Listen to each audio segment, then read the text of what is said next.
Hello, everyone, and thank you so much for joining me for Daily Spark with Dr. Angela. You guys know me, and you know what I like to do on my show. Say it with me. I want to enlighten, inspire, and empower you to become your best self.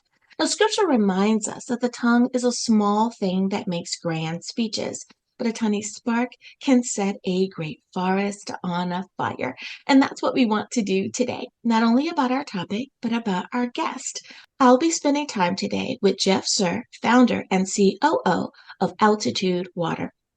So you know what I'm going to tell you to do? Go on, get comfy, get cozy, get your coffee or get your tea because we are about to get started. Hello, Jeff. Thank you so much for joining me here on Daily Spark with Dr. Angela. Thank you, Dr. Angela. It's such an honor and pleasure to be here. Absolutely. Now, you are a part of a very near and dear subject matter for me, and that is clean and accessible water. I believe that water connects us all, that it shapes our health, it shapes our communities, as well as our futures. And in this episode, together, I love that we are going to explore how clean water awareness through the theme Every Drop Has a Story can help highlight the people, the projects, the communities that you are working with, and how there is a restorative and access point that we all need to be aware of, and what everyone can do to help make that come true. So, thank you so much for being a part of this series today. Now, before we get started, I realize I might be introducing you to some new listeners out there. So, my first question to you is tell us a little bit about yourself. What makes you you? Hi, I'm Jeff Szur. I'm the founder of Altitude Water. We believe that water is a human right. Safe, pure water is a human right. It's what drives our company. And our company makes atmospheric water generators that create pure drinking water from the air. I love it. And yes, you heard that correctly from the air. And when I saw that, I said, oh, yes, I definitely have to talk to him. I don't think people realize that this even exists. So I can't wait to drill down there. Now, our theme this year is Every Drop Has a Story. And like I said, it's something near to my heart as well.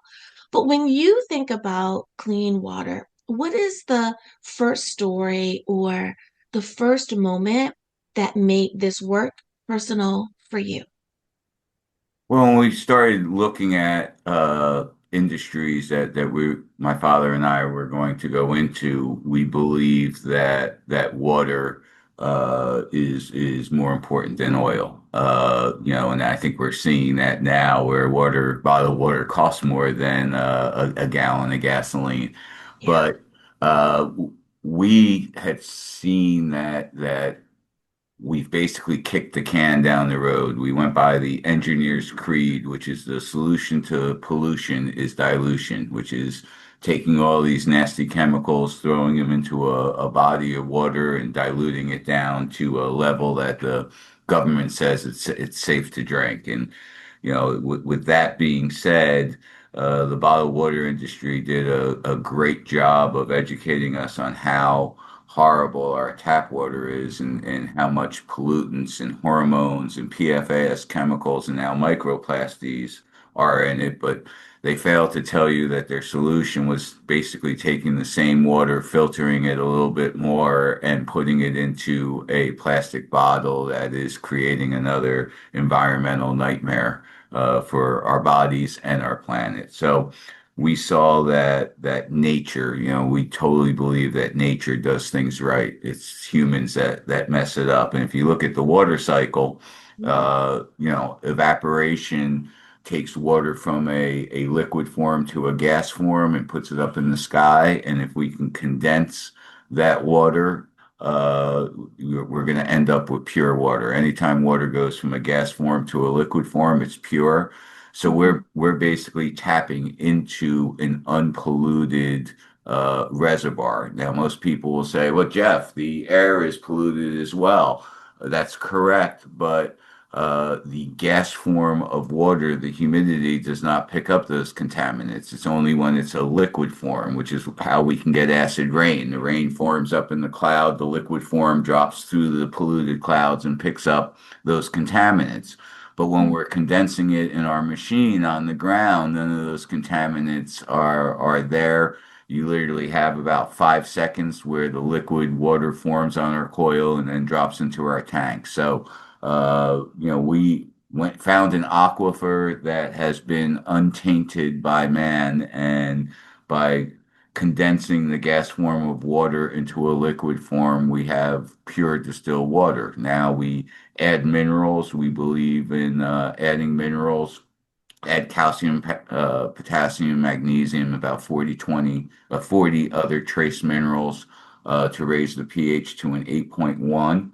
And then we keep the water pure, again, using one of nature's great resources, which is ozone. And not only does it protect our planets, but it's probably one of the most powerful water purifiers, but also reverts back to oxygen. So, as you know, doctor, it's not how much water you drink, it's how much water your cells absorb to make sure that you're not dehydrated. And having a highly oxygenated water allows your cells to absorb it just on the basis of osmosis.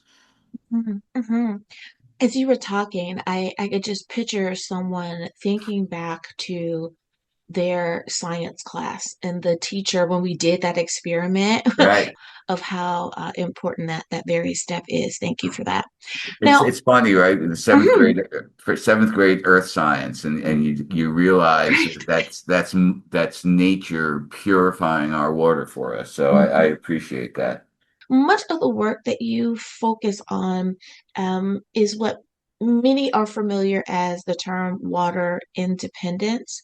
What Yes. does water independence actually mean for communities that are vulnerable or to those that may be prone to disasters or infrastructure failures?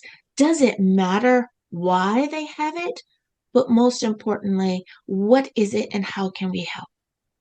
Wow, that is such a fabulous question in all the interviews. I don't think I've had someone dig deep to that, but it is so important. Right now, we're relying on the government with antiquated systems.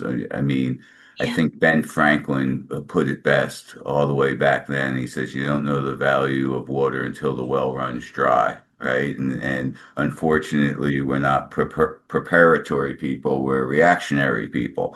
And water independence is being able to have a community that has a sustainable source of safe drinking water, which is so important. I mean, you can have access to water, but if the water has all these microplastics and all these chemicals and all these hormones, it's really not water independent. What we shoot for is that your body is not being used as a filter for contaminated water, which is, Oh, which is yeah. what we have right now, right? Mhm. It's going through a municipality that has not upgraded its infrastructure in decades. The aquifers delivering the water still have lead pipes, and if you look at the estimate, it's about $9 trillion Wow.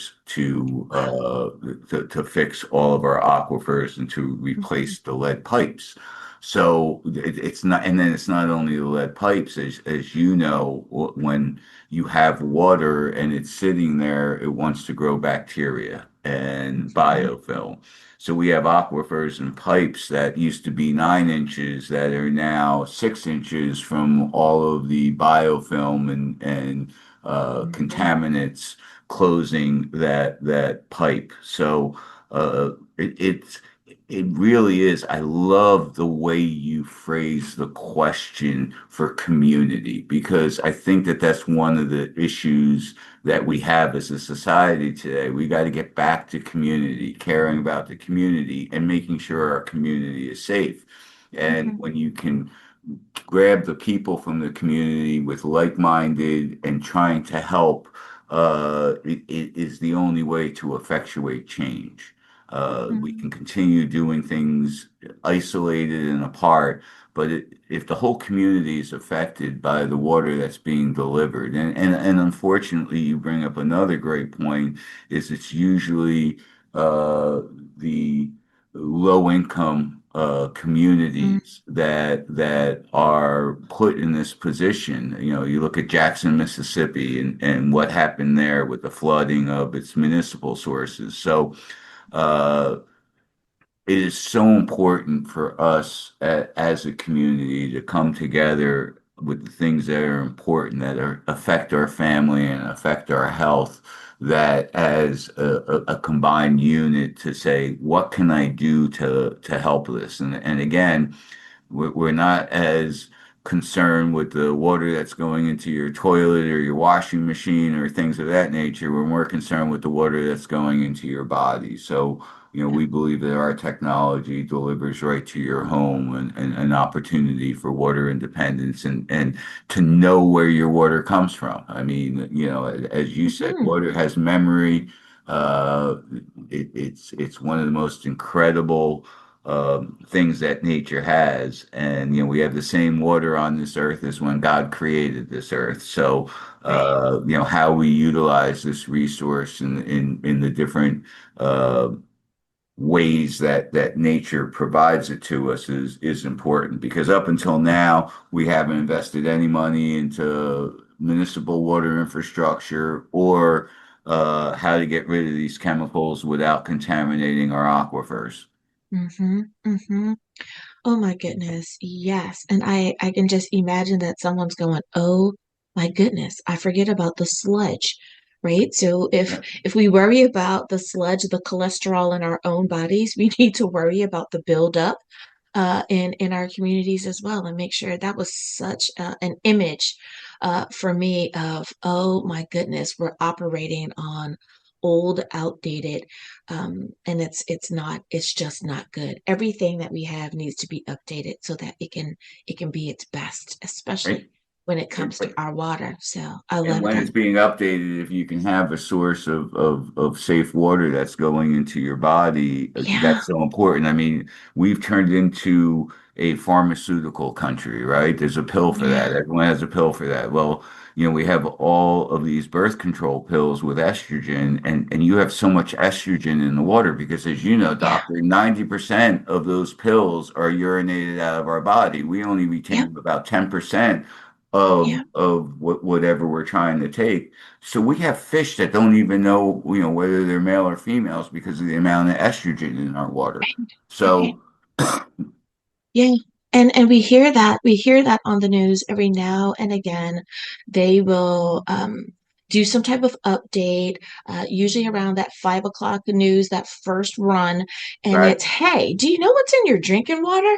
And you get this update. And I understand they don't want to frighten anyone at any time, but we also need to very much be aware, which is why we are doing this during this week of water awareness. So I definitely agree with you there. Well, it is time for us to take a very short break. But before we do, if someone wants to reach out to you, be it that they want to know more about your product or support what you are doing, what is the best way for them to do that? Well, we have a great website that gives a lot of information. Our website is altdwater.com. That's ALTD Water, WATER.com. And of course, all of our social media, Altitude Water on Facebook, X, Instagram, and we also have a very comprehensive YouTube channel, Altitude Water, where you can see our projects and where we're Mhm. providing water around the world. I love it. Alrighty, everyone, you know where you can visit. We'll be back right after this.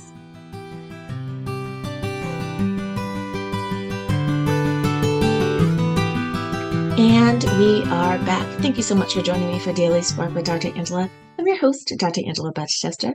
My guest today is Jeff Szur. He's founder and COO of Altitude Water, water access leader whose work bridges technology, sustainability, and disaster relief to bring clean drinking water where it is needed. Jeff, let me ask you this.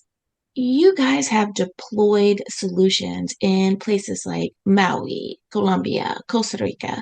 What have those communities taught you about the human side of water access that technology alone cannot solve? Why does that work? Why is it important to do so? Well, as humans, if you're a part of something, you treat it much more closely to your heart, right? Mm. If you're given something for free, you don't see the value in it like you do if something that you work with and work for. But I would say probably the best story to describe what you're asking me is when we went to Cameroon, we were contacted by a nonprofit called Aquavera who was looking to provide water through atmospheric water generation to Africa. And we ended up picking Cameroon and another nonprofit that's boots on the ground called Jean-Philippe Gotcha Foundation. And when we went out to go visit the community so we could, take drone videos and get all the information, we went and stayed at they have a hotel and they tell the history and the heritage of the people in Cameroon at Jean-Philippe Gotcha. And we actually stayed 3 days there before we went out to the village. And I turned to Aquavera and I said, are we going to get out and see the village? And he said, yes. He said, but it's important for the nonprofit to know that you are like-minded and that you care for this community. So Yeah. one of the board of directors, whenever she comes down from France, always brings this young boy to the facility. And we were having dinner, and he looked at me and he said, "Are you going to be like the German company that drilled a well and the minute that there were problems, abandoned us?" Now, Oh no. when I got the history of him, he's about 9. His Mhm. 15-year-old brother died of a water-related illness. Oh wow. So Yeah. here's this kid looking at me and asking me if things get tough, am I going to abandon them? Hmm. And that's something that has stuck with me. I mean, one of the things that we did in regards to we didn't only put our atmospheric water generators over there to provide water, but we built a facility where we can train the women of the community for other skills. So that they're having about 5 hours to walk 4.25 kilometers to a dirty river, the same river that they wash their clothes in and they wash everything Yeah. is where they're getting their water. So now you're giving 5 hours of a day back to these women, and nature abhors a vacuum, right? So Yeah. what are you doing to fill that? So we taught them sewing, beading, basket making, and as a matter of fact, going over to France for World Water Day to show all of these great things that the women of Makkah made. So, Mhm. what is our theory of change there? Our theory of change is to try and get the kids to school. But the problem Mm. is they're the workers out in the family farm, right? But if now all of a sudden the mother can be bringing some income in, they can hire other people, but the kids can go to school. So we've seen about a 80 to 90% increase of kids in the school at that location just from providing pure water to the families. Mm. And then we got them involved with how we're going to structure it. What are the times that they're going to be dispensing the water to people? Setting up programs again, so that everything can work on a comprehensive manner and fulfilling that need that the village has. So, just to give you some numbers, we've been operating there 17 months. They average 6 water-related deaths per year at this village of 1,000 people. In the 17 months, we've not only had 0 water-related deaths, but we've had 0 water-related hospital visits. So it's totally transformed the community as a whole.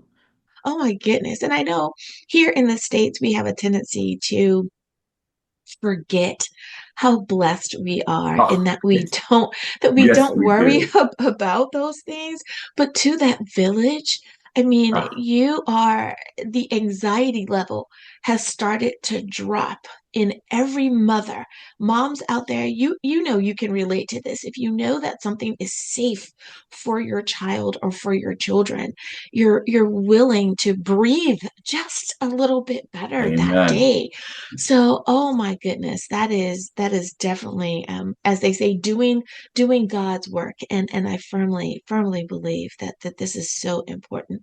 We Now, talked speak. about you just talked Hmm. about mothers real quick. We're so after I go to see Aqua Vera in Paris, I'm going to Togo, and we are actually doing a survival hub for mothers with Compassion International and Amy Grant. They build little hubs that take care of the mothers from when she's pregnant until the baby becomes 1 year old. And Oh so we're wow. we're putting one of our water making machines and rainwater capture in the village to provide for the mothers and the newborns. And that's Amy Grant's raising the funds for Compassion on her tour. So we're going to be blessed to be able to do that as well. But Wow. you're right. When a mother can know that her child is being taken care of, it takes the stress off, and we know how stress can destroy our body, and especially Mhm. a newborn if it's inside its mother and its mother is stressing out. So, such a great point. I just wanted to add, absolutely, taking care of mothers and the newborns are so important. Mhm. And I love that you are mentioning the people that are out doing the work, that with the collaborations, the partnerships that you have, and just making people aware that there are people that are trying to make a difference, such as Altitude Water. And that is so important because I don't really hear that conversation in general conversation unless water is um your area of concern or care.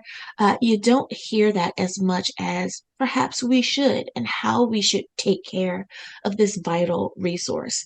So thank you for mentioning those that are making a difference as well. Now, I want to kind of bring it back here to the States because, like I said, I'm sure someone's going, yeah, that's good for folks over there, but what about us? We have a tendency to only hear about clean drinking water or water for that fact when it comes to disaster relief. And Right. I know that you guys are involved in that as well. So I know you can't get into all of the detail and all of that simply because time doesn't allow. But what does it look like when you are showing up for a disaster relief function? It's unbelievable because when one of our trailers show up, it's basically a command center for first responders. So we're usually there when the first responders hit before the volunteers can get in there because you have to make sure that you have accessibility to water, electricity, and the things before the volunteers come in. So the fact that our disaster relief trailers not only provide pure drinking water from the air, but they also provide electricity from the solar, and they also provide communications due to Starlink.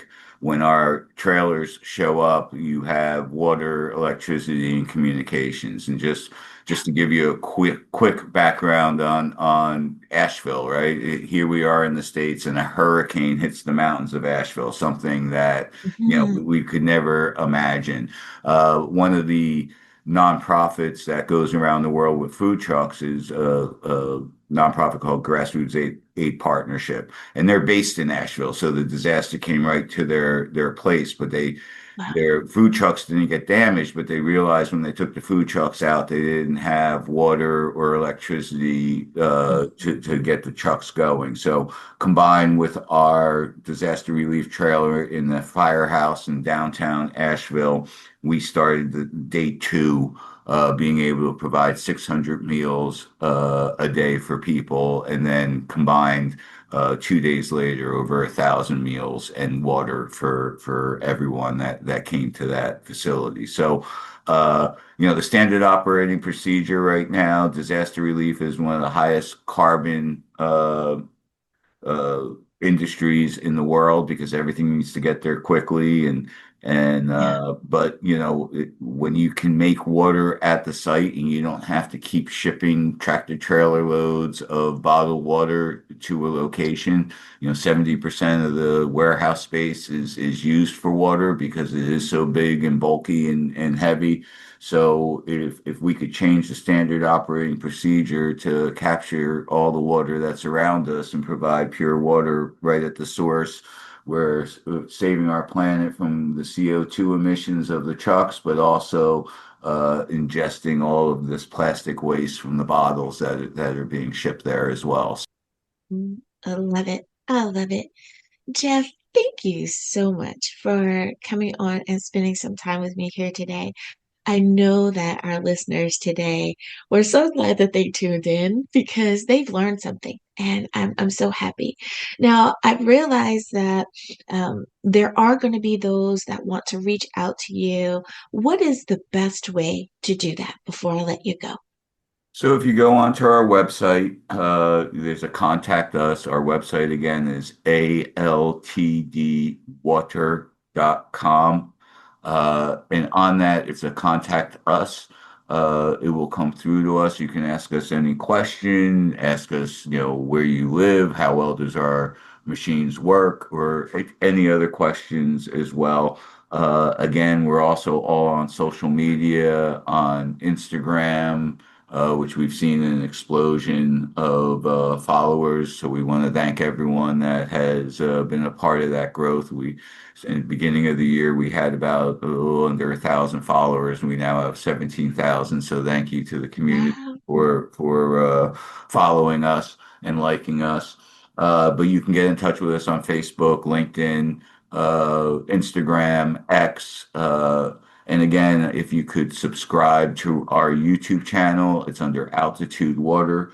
That would be fantastic. But we love talking to our community and to the people who want to become water warriors and make sure that their children and their grandchildren can have pure, safe drinking water in the future. I love it. Let's all be water warriors. Thank you again, Jeff, for being on Daily Spark with Dr. Angela. And listeners, thank you for spending some time with us here today as well. You could have been anywhere, but you chose to spend it with us, and I thank you for doing so. I hope that we have once again enlightened, inspired, and empowered you. As always, may the Lord continue to shine his face upon you. May you receive his grace and his mercy in all that you do. Until next time, everyone, remember that you are blessed in the Lord. Have a great day, everyone. Bye bye.